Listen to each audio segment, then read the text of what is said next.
How did the story come to you? The original ideas for the story came from dreams, but I live in this small town in the Catskill Mountains called Rensselaerville, and I was spending a lot of time there in the forest and meeting people in this very small town, and so a lot of the listening to what people say and how they live kind of started to infuse the story, and that's about it. Yeah.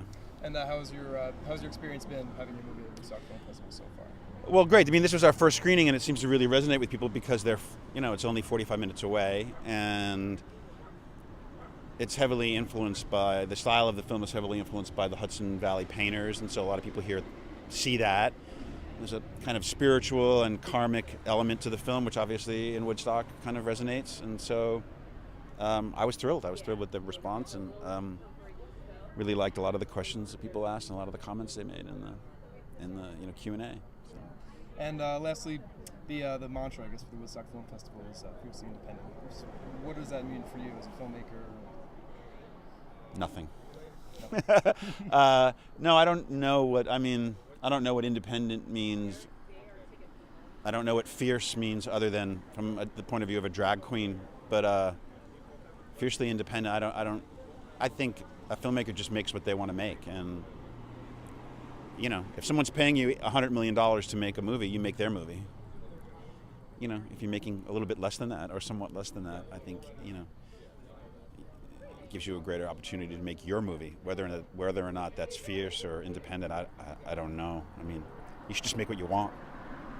I wanted to kind of make this thing that was like a cross between, say, a fairy tale and a snapshot of the United States, right from the framework of this town where I was living. And I knew that I wanted it to be very painterly and influenced by the Hudson Valley painters. I knew that I wanted it to be very quiet, and I knew that I wanted it to be about this little pivot point in this young boy's life, where a kind of consciousness starts to come on, where you realize the world is much bigger than you are, and you're trying to figure out where you fit in it, and then you start to have things like conscience and like these kind of ideas that the world is bigger than you, and what happens when you're not here, and where does the world end, and that kind of thing. So it all kind of coalesced into this very, very small story, and so I'm glad that you said something about, I think you said the word fragile, and that was precisely one of the main tones that I was looking for in the development of the movie. It was so genuine to me. Thanks. How do you make that happen?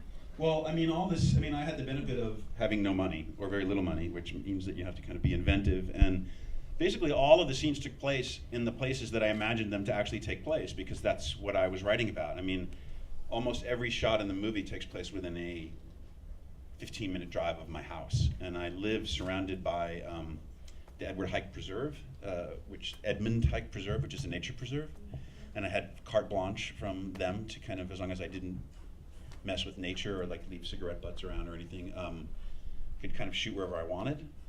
So, and like the P&L Deli is the deli where Derek ate when he worked at my house, which is how I found out about it. And the waterfall is the waterfall at the bottom of my road. And film is such an incredible medium, and there's so many different ways that you can tell stories. And there's certain things that film can do that books cannot do, poems cannot do, paintings cannot do. They all do their own thing, but it just seems so limiting to always be delivering, Riddick or something.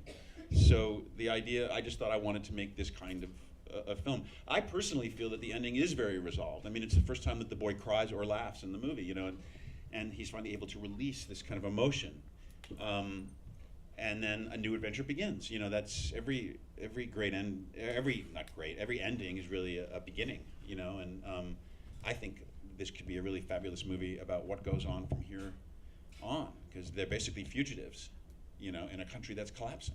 I mean, today they closed the Capitol because of gunfire, So, I think that there was no pressure. B, I never thought of, once we were in the edit room and coming upon this ending, I never thought about ending it another way. It was just about getting the ending just right, and having it feel like you came kind of spiritually full circle from the mother to this man, whatever he is, older brother or a father or a partner or